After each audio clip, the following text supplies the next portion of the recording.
Nastehe Abubakar's childhood came to an abrupt end when she was 5 years old. Now at 31, she recalls that painful day as she sits in her homestead in Hola, Tana River County. As a young girl, Nastehe underwent infibulation, type 3 of female genital mutilation, which involves removal of the external female genitalia and sealing of the vulva such that only a small opening is left. Mama alinichukua tu akanipeleka msituni. Kulikuwa na wasichana wengi na wamama wengi hiyo mahali. Sasa nikaona tu damu nyingi. Watu wanalia, tu wasichana wanalia, wamama wengi. Wengine wanakushika macho, wengine wanakushika mguu, wengine wanakushika hapa kifua, unazuiliwa chini. Basi tulikuwa wengi na wembe yenye imetumika ilikuwa ni moja.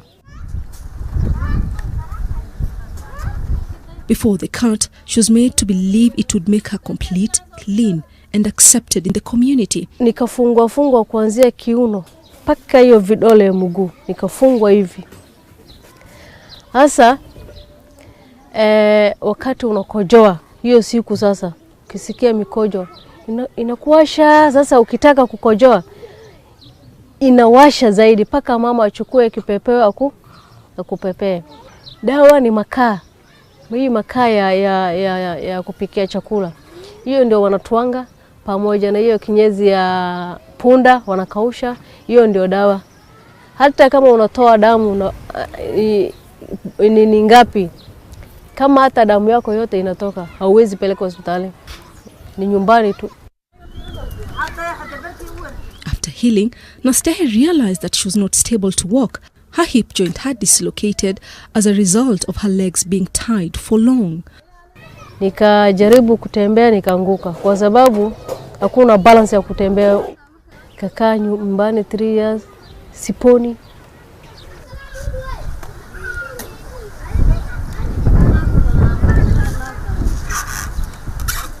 Nikafika 10 years nikauliza mama, kwa nini watu wanatembea vizuri mimi sitembei vizuri venye watu wanatembea? Kaniambia wewe umevunjika wakati umekeketwa.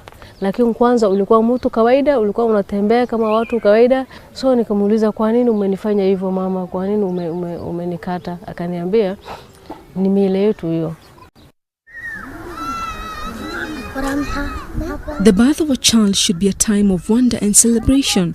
But in Tana River County, more often the awaited bundle of joy becomes the point of misery, as many women lose their pregnancies due to complications of female genital mutilation. For any mother, the pain of losing a child while giving birth is unimaginable. But for 27-year-old Fatma Ibrahim, September 4th, 2020 will forever be etched on her mind.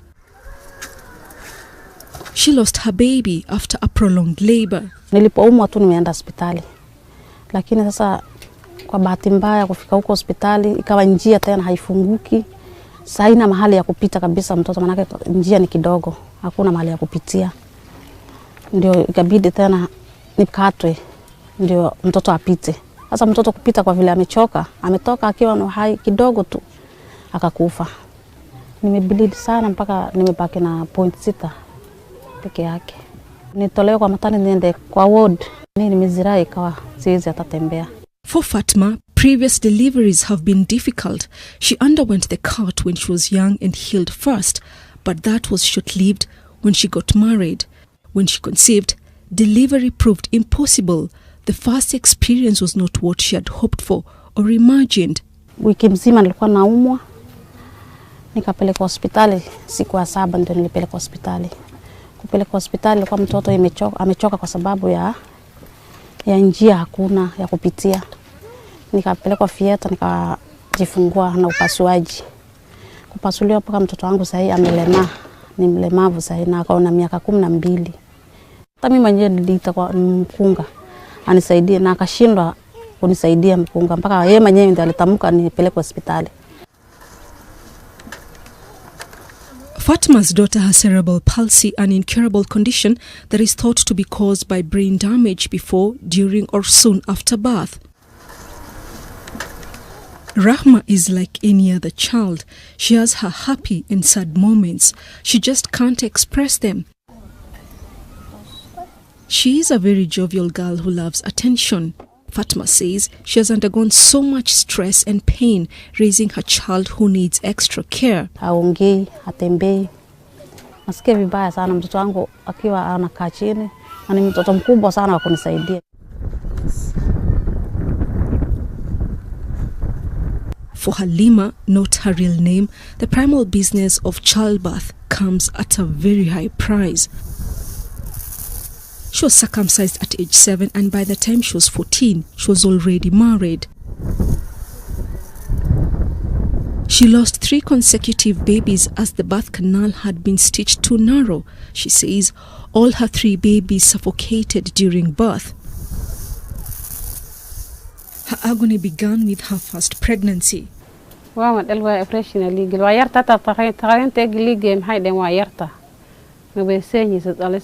marka operation legally anuguna foosho ku rafaaday marka legally meesha anugu meedo noqday.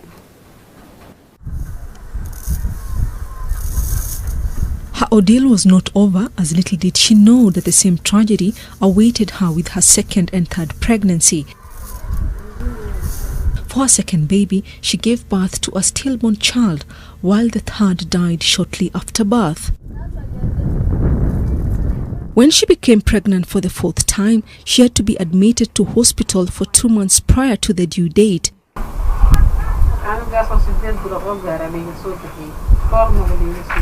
She gave birth to a healthy baby girl, but her happiness was short-lived.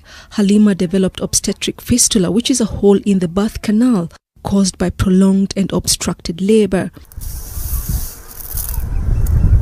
She thought she would lick urine forever, driving herself deeper into isolation.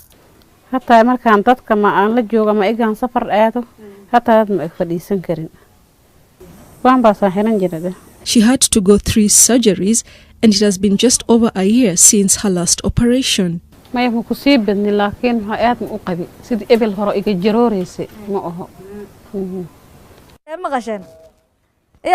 At the age of 10, Sadia Hussein underwent the cut, and to date, she remembers the pain she experienced, coupled with the trauma and other complications that followed.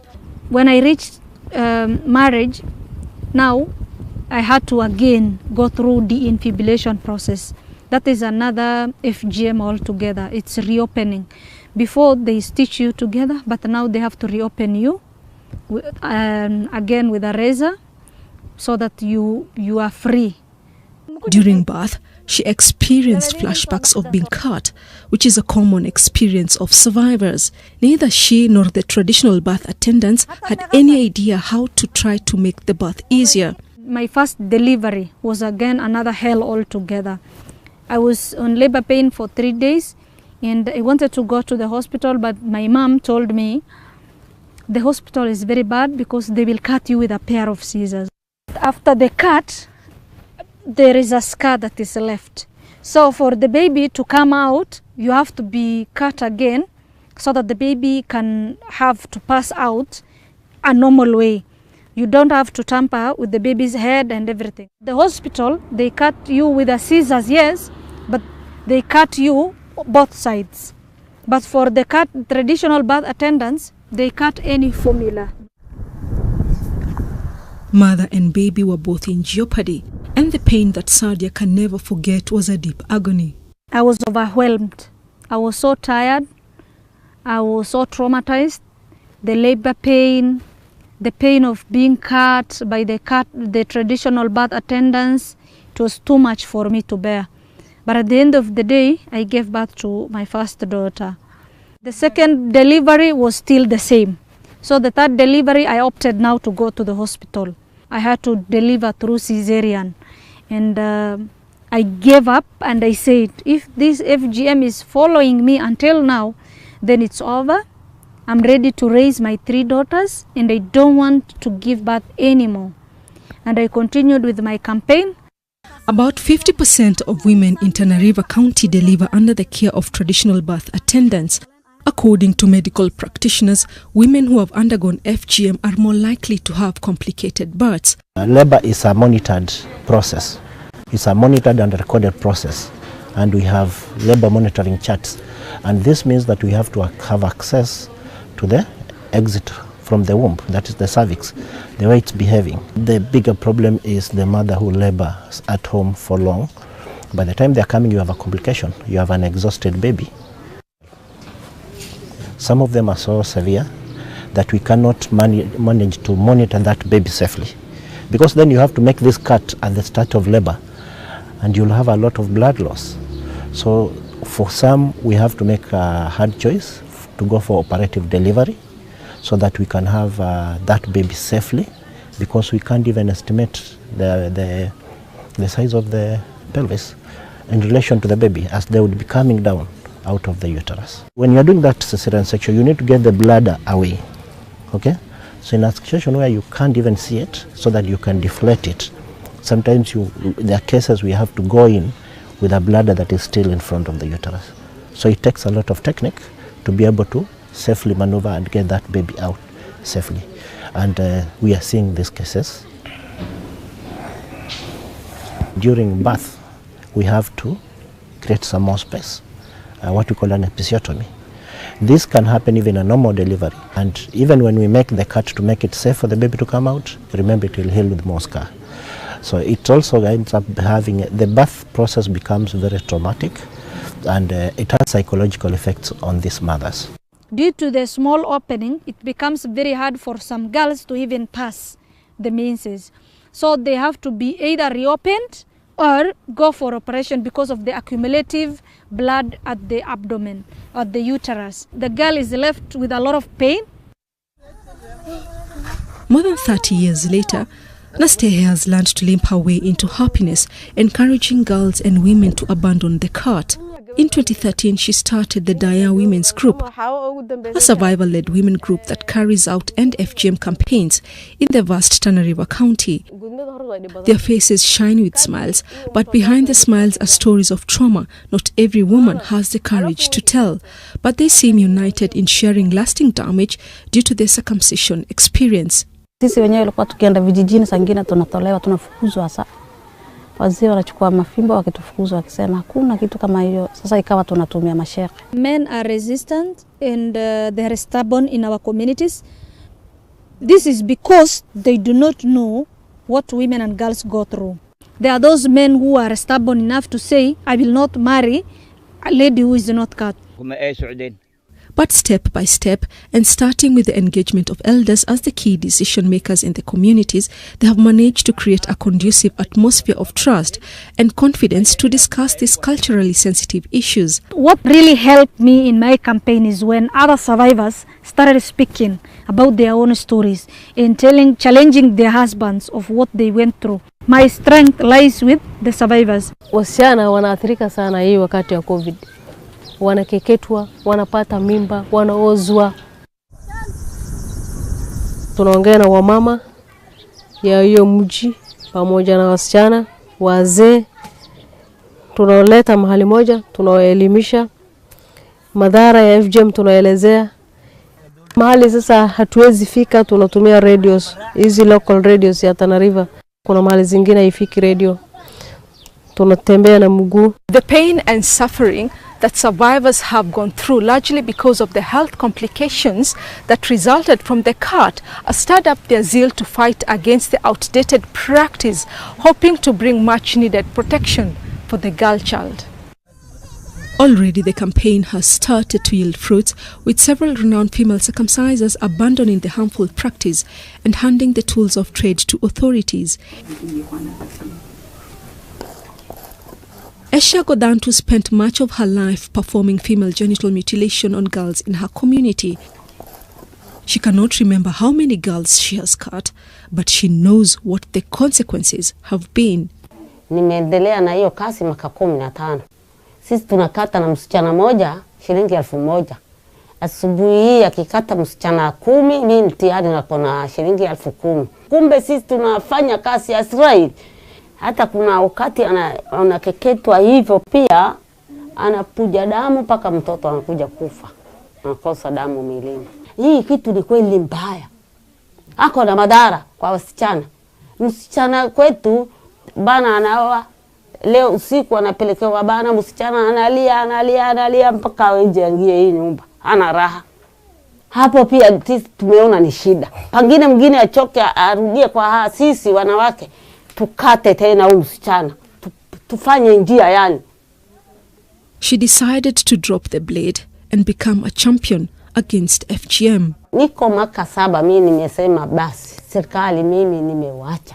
Kila siku wanatupeleka kwa semina na manye aliyofanya tukiona na macho yetu tunashtaki kwa serikali.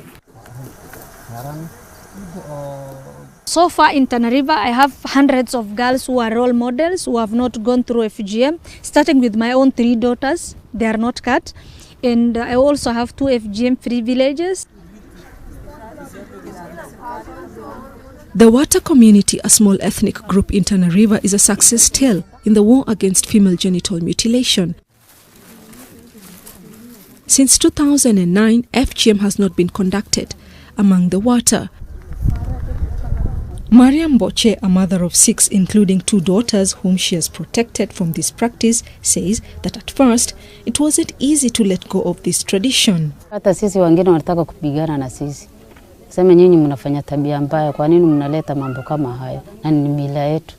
Paka saa hiyo wengine hawana raha na sisi. Tumekazania sana paka wakawacha. Hiyo mama ndiye alikuwa akikeketa watu. Mimi mwenyewe nimejipeleka kuacha hiyo.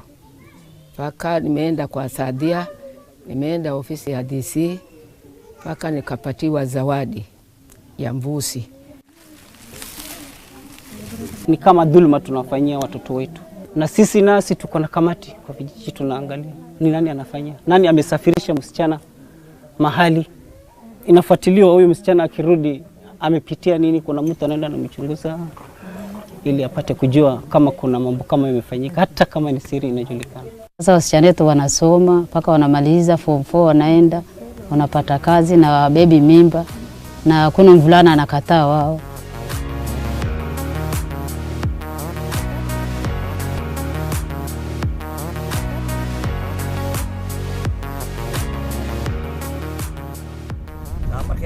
The enactment of the Prohibition of Female Genital Mutilation Act 2011 was a key milestone in the campaign to end FGM in the country.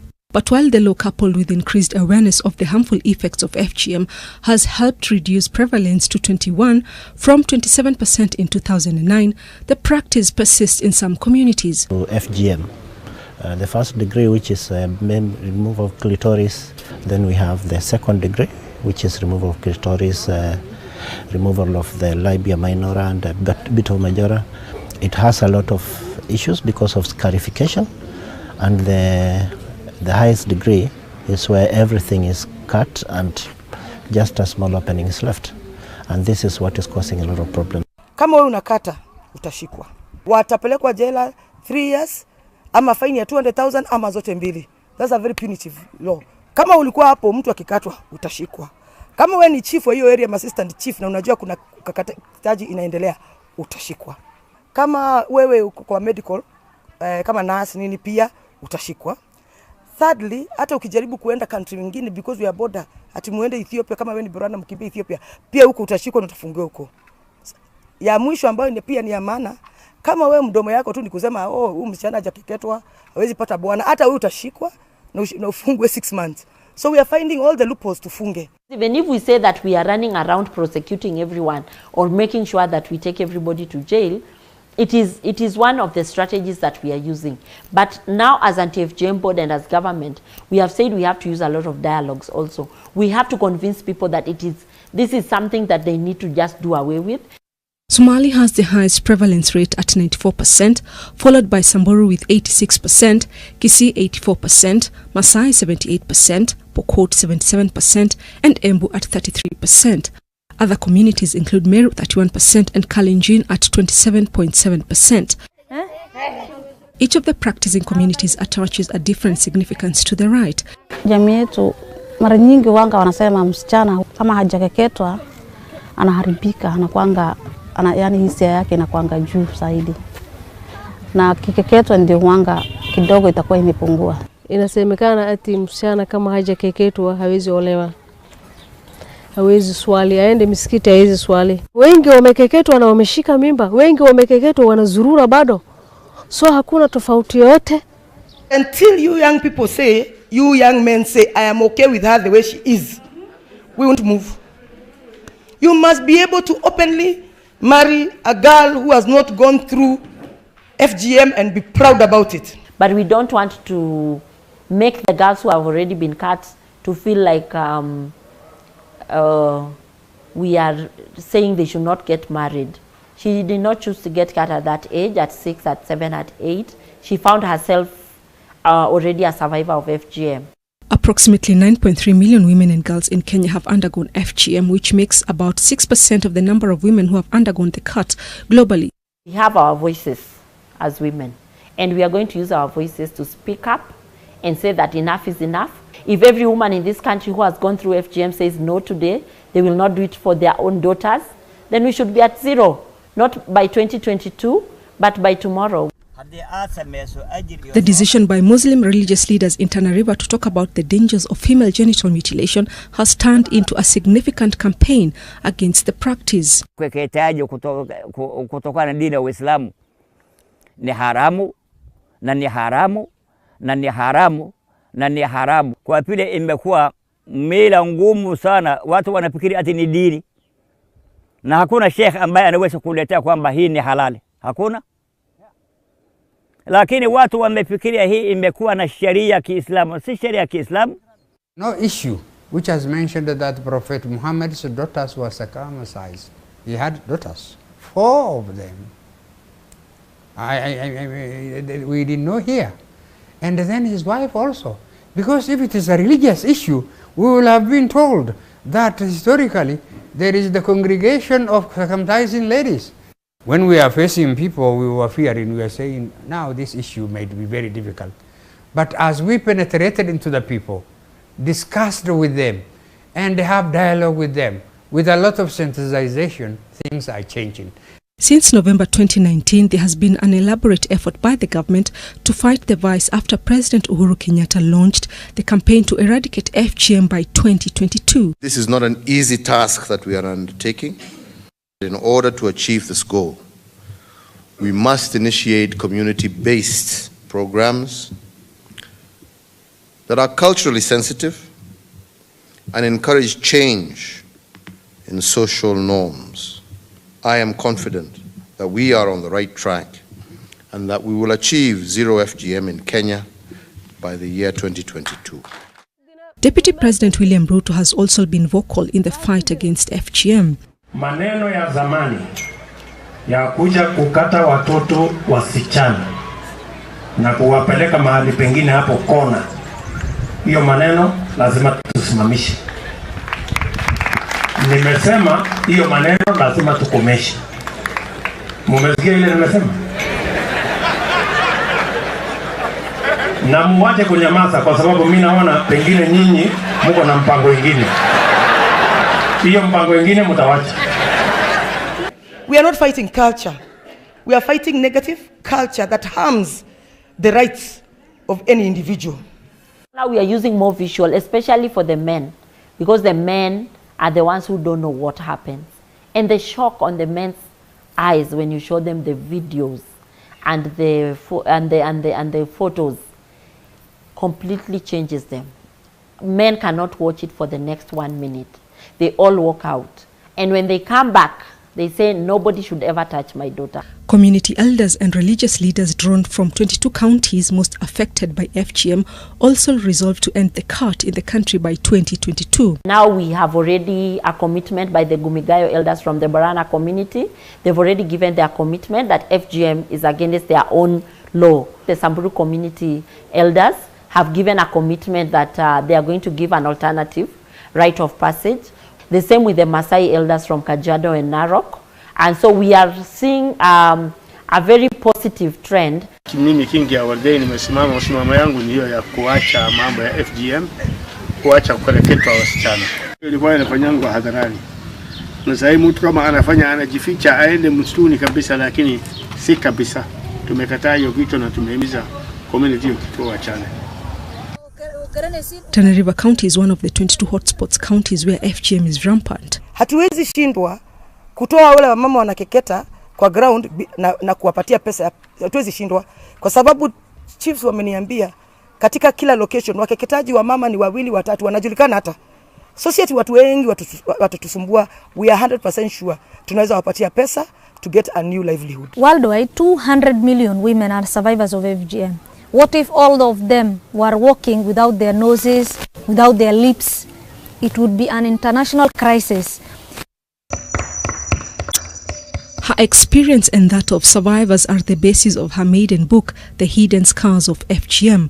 The 50-page book gives insights to her own struggles after the cut, complexities of traditions and religion in ending the vice, and recommendations thereto. A lot of resources has been channeled towards ending FGM, but people have been missing the points, the links of how to end FGM.